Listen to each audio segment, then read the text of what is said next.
অনেক কিছু ইচ্ছা থাকা সত্ত্বেও করতে পারিনি। আমরা তার আগে কিন্তু কয়েকবার আমরা মিনিস্ট্রিতে গিয়েছিলাম। আমাদের যে গণপূর্ত সচিব শহীদুল্লাহ খন্দকারের কাছে মন্দিরের এই স্থায়ীকরণের ব্যাপারে উনি আশ্বাস দিয়েছিলেন, কিন্তু করোনাকালীন সময়ে মিনিস্ট্রিতে ঢোকার কোনো পারমিশন পাইনি। কয়েকদিন গেটের থেকেও ফেরত এসেছি। আমরা পূজার সময় কার্ডটা আমরা গেটে দিয়ে এসেছি যে আপনারা জানানোর জন্য চেষ্টা করেছি। তারপরে আমরা সেই কল্যাণ ট্রাস্ট, হিন্দু আপনারা অনেকেই জানেন যে হিন্দু ধর্মীয় কল্যাণ ট্রাস্ট থেকে আমরা 25 লক্ষ টাকা অনুদান এনেছি। তারপরে আমাদের একজন সুহৃদয় ব্যক্তি 3.5 লাখ টাকা দিয়েছিলেন মন্দির উন্নয়নের জন্য, যে পিছনে আমাদের কোনো চালা ছিল না, আমাদের পিছনে যে রান্নাঘরটা ছিল না, পিছনে একটা অফিস রুম করেছি।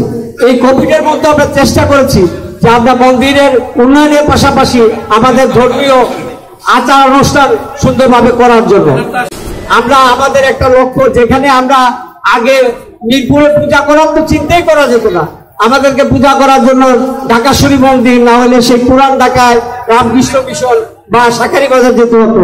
কিন্তু এখন যে হাজার হাজার ভক্ত আসে, ইভেন যারা আমার মনে হয় স্কুল কলেজের ছাত্রছাত্রীরা যখন এসে মন্দিরে প্রণাম করে আমার মন ভরে যায় যে এই লোকগুলা কোথায় গিয়ে প্রণাম করবে। এখন অনেক অনুষ্ঠান হয় আমাদের এখানে, অন্নপ্রাশন, বিয়ে, শ্রাদ্ধ, অনেক অনুষ্ঠান হয়।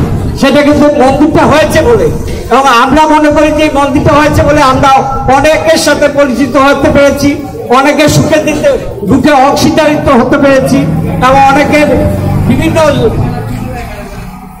সময় আমরা তাদের পাশে দাঁড়িয়েছি, ওনারা আমাদের পাশে দাঁড়িয়েছে। এটা আমাদের জন্য অনেক গর্বের বিষয়। আমরা মন্দিরটাকে নিয়ে কোনোভাবে কাউকে খেলতে দেবো না। আমরা মন্দিরটাকে যেহেতু রক্ষা করেছি, এটাকে রক্ষা করার দায়িত্ব আমার, আপনার সবার। এটাকে রক্ষা করতেই হবে যে কোনো মূল্যে। এটা নিয়ে কোনোদিন কাউকে ছিনিমিনি খেলতে দেওয়া হবে না।